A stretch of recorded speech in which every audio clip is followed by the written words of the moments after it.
நீங்க சிங்கப்படை அமைச்சாலும் சரி, எந்த படை அமைச்சாலும் சரி, தமிழ்நாட்டுல பெண்களுக்கும் பொதுமக்களுக்கும் பாதுகாப்பு இல்லைன்னா முதல்ல காவல்துறையை சரி பண்ணுங்க. காவல்துறையால் தான் பாதுகாப்பு இல்லை. நீங்க ஒரு நடு ரோட்ல ஒரு போலீஸ் இப்படி திரியறான் அப்படின்னா, மக்கள் அவ்வளவுதான் மதிக்க மாட்டான். ரவுடி அவ்வளவுதான் மதிக்க மாட்டான். ரவுடி எவனையும் போலீஸ மதிக்கிறதே இல்லையே. வழக்கு கொடுக்க போய் ஒரு சாதாரண ஒரு அவலை பெண், ஒரு விதவை பெண் அல்லது ஒரு இளம் பெண் என் புருஷன் அடிக்கிறான், இல்ல என் புருஷன் இறந்துட்டான், பக்கத்து வீட்டுல தொந்தரவா இருக்கு அப்படின்னு கொடுக்க போனா நீ என்னடி பண்ணன்னு கேட்கிற காவல்துறை தான் இன்னைக்கு இருக்கு. இன்று வரை இருக்கு. நீ என்னடி பண்ண, நீ சும்மா இருந்த மயக்கிட்டியா அப்படின்னு கேட்கிற பெண் போலீசார் உள்பட எல்லாரும் தான். நான் பச்சையா குற்றம் சாட்டுறேன், எனக்கு தெரியும். இப்ப தாவேக்கா ஆட்சிக்கு வந்த பிறகு மாற்றம் சொன்னாங்க. இந்த மாற்றத்துல நடந்தது அடுத்த லாக்அப் டெத். வழக்கின் சாட்சியங்களுக்காக நீங்க முன்னக்கூட்டியே பண்ணலாம், உங்களுக்கு சட்டம் தெரியும். இப்படி எல்லாம் போனா அவனை அக்யூஸ் பண்ணலாம்னு உங்களுக்கு தெரியும். எந்த வழக்குல நீங்க மெயின் அக்யூஸ்ட பிடிச்சிருக்கீங்க? எந்த வழக்குல மெயின் அக்யூஸ்ட பிடிச்சிருக்கீங்க? ஒரு சாதாரண அன்றாட தினக்கூலி எந்த கடையில போய் தன்னுடைய அலுப்பை தீர்த்து கொள்ள மது அருந்துவான். சாதாரணமா ஒரு 2 பேர் ஷேர் பண்ணி சாப்பிடுவோம். ஒரு 150 ml வாங்கி ஒரு 4 பேர் சாப்பிடுவோம். சும்மா பேருக்கு மருந்து, அது மருந்தா பயன்படுத்துறவன், அவனை தப்பா சொல்லக்கூடாது. அப்படிங்கிறவன் எங்க போய் சாப்பிடுவான்? நீங்க ரெஸ்டாரண்ட் பாரை இன்க்ரீஸ் பண்ணீங்கன்னா, அதிகப்படுத்தினீங்கன்னா, அப்போ இந்த பாரை நீங்க குறைச்சிருவீங்க.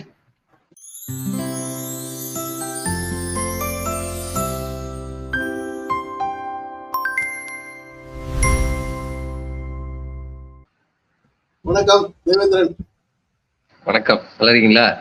நல்லா இருக்கேன். இப்போ நீட்டை தொடர்ந்து இந்த தமிழகத்தை லாக்அப் டெத் பயங்கரமா போயிட்டு இருக்கு. அதை பத்தி நம்மளுடைய கருத்து. ஜெயராக்ஸ் பென்னிக்ஸ் வழக்கு தான் நம்ம முதல்ல பெருசா பார்த்த லாக்அப் டெத் தூத்துக்குடியில. ஜெயராக்ஸ் பென்னிக்ஸ் அப்பா பையன். அந்த வழக்குக்கு பிற்பாடு நம்ம கோவில்ல ஒரு பையனை புடிச்சு அடிச்சு இது பண்ணாங்க. அந்த நிர்வாகி யாரும் தெரியல. அந்த இல்ல அஜித் அவரு அந்த பெண்ணுக்கு சார்புடைய அவன் தான் நகை எடுத்தான்னு சொல்லி உத்தரவிட்ட அதிகாரி யாரும் தெரியல. அது எந்த ஆட்சி வந்தாலும் காட்சி மாறாதுங்கிறது இதுதான். அதுக்கு பிறகு இப்ப தாவேக்கா ஆட்சிக்கு வந்த பிறகு மாற்றம் சொன்னாங்க. இந்த மாற்றத்துல நடந்தது அடுத்த லாக்அப் டெத். முந்தைய ஆட்சியில எடப்பாடி ஆட்சி காலத்துல இருக்கட்டும், ஜெயலலிதா ஆட்சி காலத்துல இருக்கட்டும், திமுக தலைவராக இருந்த பழம்பெரும் தலைவர் கருணாநிதியா இருக்கட்டும், அவர் ஆட்சி காலத்துல, அதுக்கு பிறகு ஸ்டாலின் ஆட்சி காலத்துல எல்லாம் அங்கொன்றும் இங்கொன்றும். இப்ப வாரத்துக்கு ஒண்ணு நடக்குது. என்னன்னு கேட்டா, என்ன ஹனிமூன் பீரியட் முடியலன்றாங்க. ஏன் நான் ஒருமைக்கு வர்றேன்னா, ஹனிமூன் பீரியடுங்கிறது என்ன? போலீஸ் உங்க கண்ட்ரோல்ல இல்லையா?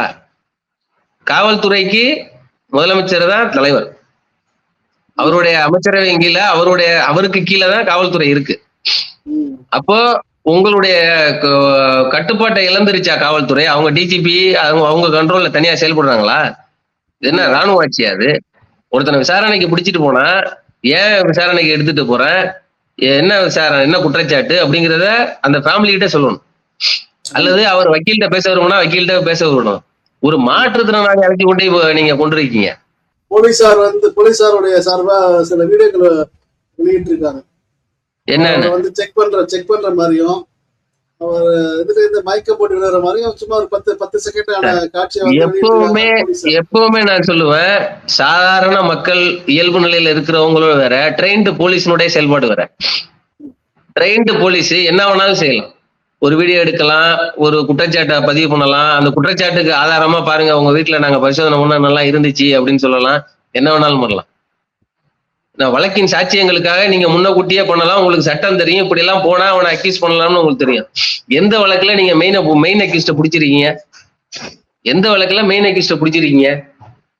கஞ்சா அவன் ஊர்ல ஸ்டேஷன் சரகத்துல அதிகமா புழங்குது அப்படின்னு சொன்னா அவன் என்ன பண்ணுவான்? அந்த இதுல அவனை கஞ்சா விற்கிற ஒரு பயம் மேல கேஸை போட்டு பெட்டி கேஸ் உள்ள தள்ளி விட்டு, கஞ்சா விற்கிறவனுக்கு நீ மெயின் டீலருக்கு சொல்லிடுவேன், ஐயா பாருங்க எங்களுக்கு எஸ்பி டிஎஸ்பி ரேஞ்சில பிரஷர் அதிகமா இருக்கு அப்படின்னு சொல்லிடுவேன். இது இந்த கேவலமான காவல்துறை எங்களுக்கு தெரியாதா?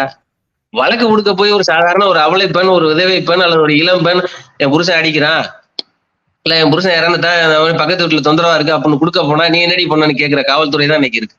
இன்று வரை இருக்கு. நீ என்னடி பண்ண, நீ சும்மா இருந்த மயக்கிட்டியா அப்படின்னு கேட்கிற பெண் போலீசார் உள்பட எல்லாரும் தான். நான் பச்சையா குற்றம் சாட்டுறேன், எனக்கு தெரியும்.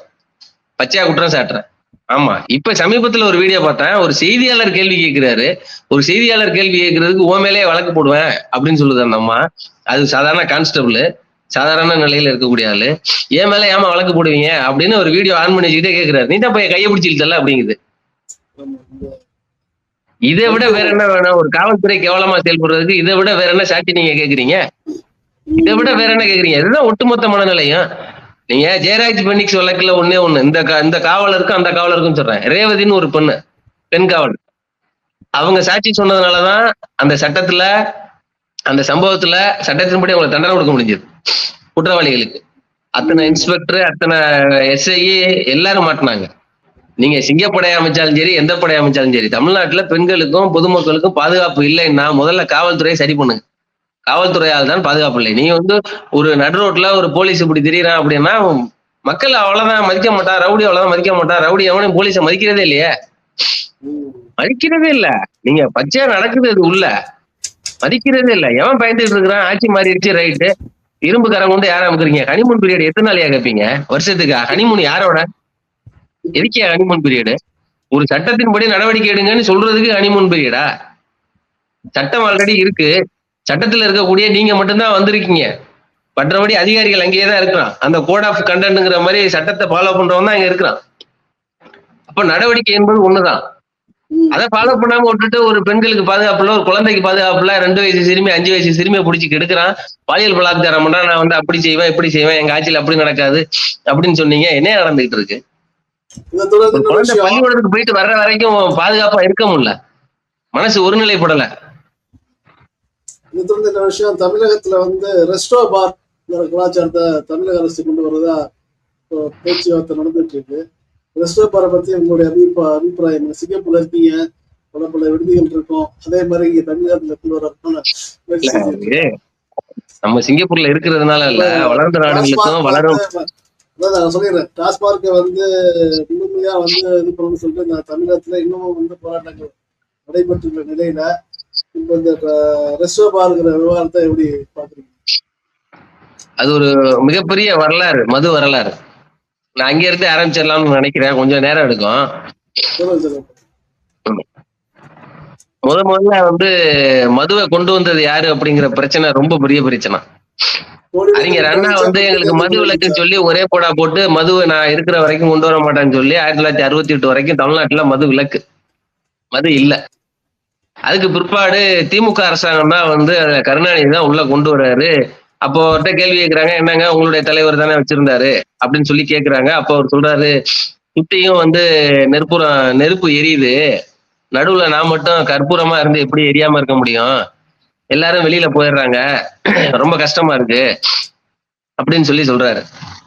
அடுத்தபடியா ஆட்சிக்கு வந்த எம்ஜிஆர் என்ன சொல்றாரு, அவரும் வந்து மதுவில கொண்டு வருவாருன்னு பார்த்தா அவர் ஆட்சியில கள்ளச்சாராயம் நிரம்பி வழியுது.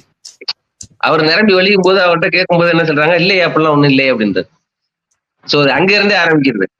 அடுத்து ஜெயலலிதா வந்தது, கருணாநிதி வந்தார், அடுத்து எடப்பாடி வந்தார், ஓபிஎஸ் வந்தார், வருஷம் வந்தாங்க, ஸ்டாலினும் வந்தாரு. மது விலக்குக்கு வாய்ப்பு இல்ல, கோயிலுக்கு பக்கத்துல இருக்கு, ஸ்கூலுக்கு பக்கத்துல இருக்கு, வழிபாட்டு தலம் இஸ்லாமிய கூடம், கிறிஸ்தவ தேவாலயங்கள் பக்கத்துல எல்லாம் இருக்கு, க்ளோஸ் பண்ணிடுறோம், பஸ் ஸ்டாண்ட் பக்கத்துல க்ளோஸ் பண்ணிடுறோம். நாங்க ஒரு மது கடையும் க்ளோஸ் பண்ணதா தெரியல, நம்பர் வெளியிடுங்கன்னு தாவே காட்சி வரைக்கும் கேட்டாச்சு, யாரும் கொடுக்கல. 717 கடை எங்க இருக்குன்னு கேக்குறாங்க. இப்ப ஒரு 4 கடை க்ளோஸ் பண்ணாங்க, தேவா பாடின மாதிரி ஓப்பன் த பேக் டோர் மண்ணு பக்கத்துலயே வச்சுக்கிறாங்க. ஸ்டேட் ஹைவேல இருக்கக்கூடாதுனாங்க, அவ்வளவுதானே பாத்துக்குவோம் அப்படின்னு சொல்லிட்டு பின்னாடி வச்சுக்கிட்டாங்க. சோ இது மதுவை வந்து இந்த நிலையில இருக்கும்போது இப்ப ரெஸ்டோ பார் ஓபன் பண்றோம் அப்படின்றாங்க. இந்த இடத்துல ஜெயலலிதா தொட்டுட்டு வரணும். அந்த அம்மா தான் என்ன பண்றாங்க, தனியார்கிட்ட மது இருக்கக்கூடாது, அது பாதுகாப்பு இல்லாதது, மது விற்பனை எவ்வளவு நடக்குது அப்படின்னா நம்ம அதை வந்து அரசு கட்டுப்பாட்டின் கீழே வச்சு அது அரசு கடையாவே நடத்துவோம் அப்படின்னு சொல்லி டாஸ்மாக், தமிழ்நாடு ஸ்டேட் மார்க்கெட்டிங் கார்பரேஷன்ங்கிறத ஒண்ணு உருவாக்கி அவங்க தான் அதை முறைப்படுத்துறாங்க. முறைப்படுத்தி அது அரசாங்கத்தின் பேர்ல இருக்கு. அப்பதான் குடிக்கிறவனுக்கும் பாதுகாப்பு இருக்கும், பாட்டுக்கு விசச்சாராயம் மாதிரி போயிட போகுது, எங்க நம்ம நடவடிக்கை எடுக்க முடியல. அது வரைக்கும் தனியார் வசமா தான் இருந்திருக்கு இல்லையா? தனியார் வசம் தான் இருக்கு, அது வரைக்கும் தனியார் வசம் தான் இருக்கு. டாஸ்மாக்னு ஒண்ணு ஓபன் பண்ற வரைக்கும் தனியார் வசம் தான் இருக்கு. அப்போ டாஸ்மாக்னு ஒண்ணு வருது, முறைப்படுத்துறாங்க, என்னென்ன சரக்கு தான் விற்கணும், இந்த மது வகைகள் இப்படிதான் விற்கணும், இவ்வளவுதான் அதுக்கு விலை நிர்ணயம் அப்படின்னு சொல்றாங்க. சோ இந்த கண்டிஷன்ல இருக்கும் போதுதான் அது விமர்சனத்துக்கு ஆளாகுது. என்னங்க ஒரு ஐஏஎஸ் ஆபீசரை போட்டு இவ்வளவு சரக்கு கூட வை, இவ்வளவு வந்து டார்கெட் வை அப்படிலாம் சொல்றீங்க, மது விற்கிறதுக்கு இவ்வளவு பண்ணணுமா, மதுவே வேணாம்னு சொல்றோம், நாங்க கல்லு தானே கேட்கிறோம், மனிதனுக்கு போதை தேவை அப்படின்னா நீங்க கல்லு கொடுங்க, அது உடல் நலத்திற்கு நல்லது. மதுவை குடிச்சா கிட்னி போயிருது, பலருக்கு குழந்தை இல்லாம போயிருது, அடிக்ஷன் ஆயிடுறான். இப்ப பார்த்தா ட்ரக் அடிக்ஷன் அங்கிருந்து வெளியில வர்றதுக்கான மையங்கள் நிறைய திறந்து போயிட்டாங்க அப்படின்னு சொல்றாங்க. இந்த சூழல்ல இவர் வந்த ஒரு மாற்றம் தருவாருன்னா, நீங்க ரெஸ்டோ பார் ஓபன் பண்ணுங்க அப்படின்னா 140 ரூபா, 150 ரூபா, 180 ரூபா, 200 ரூபாய்க்குள்ள சரக்கு குடிக்கிறவன் எந்த பார்ல போய் குடிப்பான்? ஒரு சாதாரண அன்றாட தினக்கூலி எந்த கடையில போய் தன்னுடைய அலுப்பை தீர்த்து கொள்ள மது அருந்துவான்? சாதாரணமா ஒரு 2 பேர் ஷேர் பண்ணி சாப்பிடுவோம். ஒரு 150 ml வாங்கி ஒரு 4 பேர் சாப்பிடுவோம். சும்மா பேருக்கு மருந்து, அது மருந்தா பயன்படுத்துறவன், அவனை தப்பா சொல்லக்கூடாது. அப்படிங்கிறவன் எங்க போய் சாப்பிடுவான்? நீங்க ரெஸ்டோ பாரை இன்க்ரீஸ் பண்ணீங்கன்னா, அதிகப்படுத்தினீங்கன்னா, அப்போ இந்த பாரை நீங்க குறைச்சிருவீங்க. இந்த பார் குறையும் போது ஆட்டோமேட்டிக்கா அப்புறம் திரும்ப நீங்க சொல்றக்கூடிய கள்ளச்சாராயமும், உங்களுக்கு தெரியாது விற்கிதா இல்லையான்னு சொல்லி அந்த கஞ்சாவும், அப்புறம் நீங்க இந்த மாத்திரை ஒண்ணு நசுக்குனீங்கல்ல பிள்ளைக்கு ஜுர மாத்திரை, அந்த மாதிரியான பொருள் அதிகமாயிடும். அதைதான் நீங்க விரும்புறீங்க. ஜுர மாத்திரை ஒண்ணு 500 ரூபாய் தாளை மறைச்சு வச்சுக்கிட்டு செல்போன் மேல ஏடிஎம் கார்டுல ஜுர மாத்திரை ஒண்ணு நசுக்குனீங்க, ஞாபகம் இருக்கா? அந்த மாதிரி பொருள் அதிகமாயிடும். அதெல்லாம் நம்ம பார்க்கணும், எதிர்காலத்தை பார்க்கணும். அதனால இந்த ரெஸ்டோ பாரனுடைய நோக்கம் அங்கதான் போய் நிற்கும். மிக்க நன்றி தேவேந்திரன். மீண்டும் ஒரு நிகழ்ச்சி சந்திப்போம். நன்றி.